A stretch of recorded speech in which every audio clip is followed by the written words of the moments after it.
Patriot missiles are heading to the Turkish-Syrian border. U.S. Defense Secretary Leon Panetta has signed an order sending 2 Patriot missile batteries to Turkey, along with 400 American troops. The move has been expected since Ankara requested NATO's help to defend itself from potential Syrian threats.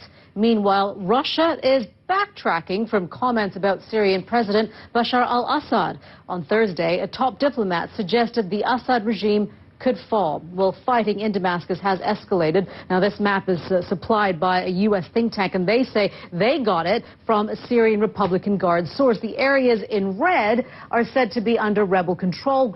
Green indicates government control. Now, as you can see, areas shown here in the east appear to be largely held by rebels, but it is important to remember they don't have complete control over the region. The same goes for the center of Damascus.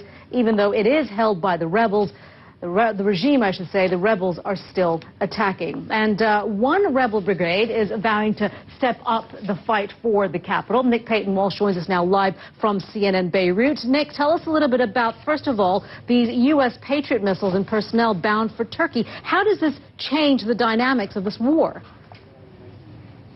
As you said earlier, this has long been expected, but the U.S. will be one of 3 nations, including Germany and the Netherlands, to contribute batteries. Each other nation expected to contribute 2. Right, Nick, thank you. Nick Payton-Walsh there joining us live from Beirut. Well, Egyptians are preparing to vote in a national referendum on their country's future. At issue, a draft constitution which has carved a bitter divide across the country. Supporters of President Mohamed Morsi gathered for a final push ahead of the vote, which starts Saturday. And these are live pictures that you're seeing there right now of Cairo. Mr. is in Cairo for us, and it looks like the gathering momentum there, Reza.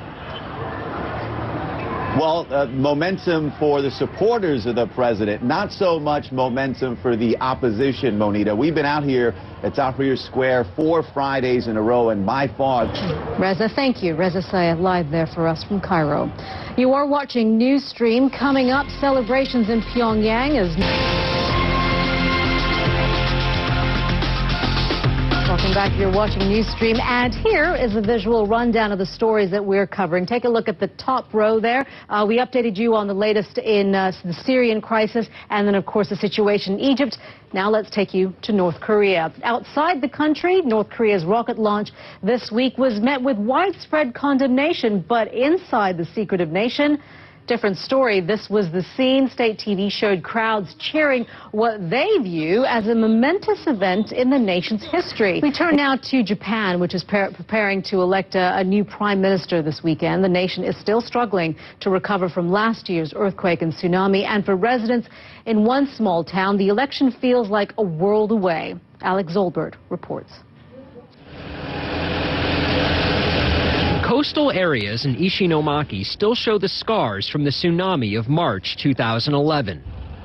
What was still ahead here on Newsstream? We want to bring you the very latest now on Cyclone Samoa and its aftermath. Tom Sater brings us the latest from the World Weather Center.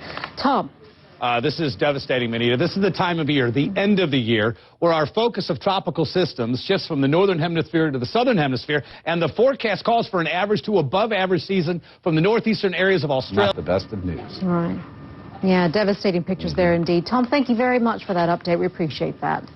Now, switching gears, you may have heard from less trustworthy sources that the world will end on December 21st, 2012. That probably won't happen, folks, but over the next few days, we wanted to take a look at why some people believe the end of the world is near. They cite the ancient Mayan calendar. Well, a NASA scientist explains the theory and explains why you'll still be around on December 22nd. Well, the Maya believe in cycles. And the current calendar is actually one of several cycles that last for thousands of years. The current calendar probably began in somewhere around 3114 before the current era. And NASA believes the Mayans were wrong, but people are still using their prediction to make some money. Nick Parker introduces us to doomsday tourism in Mexico. Surging crowds of tourists, calendar memorabilia, and countdown clocks in airports around the country. Still ahead on Newsstream, plunged from the heat of war into the cold of winter, the appalling human cost in the Hello, I'm Monita Rajpal in Hong Kong. You're watching Newsstream, and these are your world headlines. U.S. Defense Secretary Leon Panetta has signed an order to send 2 Patriot missile batteries to Turkey. He visited a military base there today. 400 U.S. troops will also be sent in the coming weeks to operate the missile batteries. More and more countries are saying time is running out for Syrian President Bashar al-Assad. On Thursday, NATO's Secretary General said the collapse of the Assad regime appears imminent. And earlier Friday, French President François Hollande urged the European Union to push to make Mr. al-Assad leave as quickly as possible. And British Prime Minister David Cameron says every option is on the table to help the opposition. The situation in Syria is truly dreadful and getting worse. 40,000 people are dead already. There's a hard winter coming. There's an extreme situation in humanity. Well, some action is being taken. As we mentioned, the U.S. is taking up a new role in the Syrian conflict. Washington will send troops and equipment to neighboring Turkey, and the German parliament has also approved sending Patriots. Ivan Watson joins us now from Istanbul with the latest. And Ivan, this is what Turkey wanted. Monita, we're having some audio problems, but yes, Leon Panetta. Ivan, thank you. Ivan Watson there in Istanbul. The next U.S. Secretary of State will not be this woman, Susan Rice. The U.S. ambassador to the United Nations has taken her name out of the running to replace Hillary Clinton. In an op-ed piece for the Washington Post, Rice writes, as it became clear that my potential nomination would spark an enduring partisan battle, I concluded that it would be wrong to allow this debate to continue distracting from urgent national priorities. Well, later on Friday, Rice will meet with U.S. President Barack Obama, who has repeatedly come to her defense. Well, we want to bring in Elise Labott from CNN Washington with more on this. Elise, it's interesting. A columnist for the Washington Post had described her withdrawal of the nomination as admirably blunt. That's right, Monita. She didn't parse any words on why she thought that it was necessary for her to withdraw her name. I was talking to some of her aides. And right. Elise, thank you very much for that. Elise Labott there in Washington. Still ahead here on Newsstream. Welcome back. Well, Dubai is probably best known for scenes like this: palm trees, luxury hotels, and lots of sun. But it is also becoming a focal point for artists in the Middle East. But some, like artist Zainab Al-Hashimi, believe more needs to be done to showcase local works. She is this week's Human to Hero.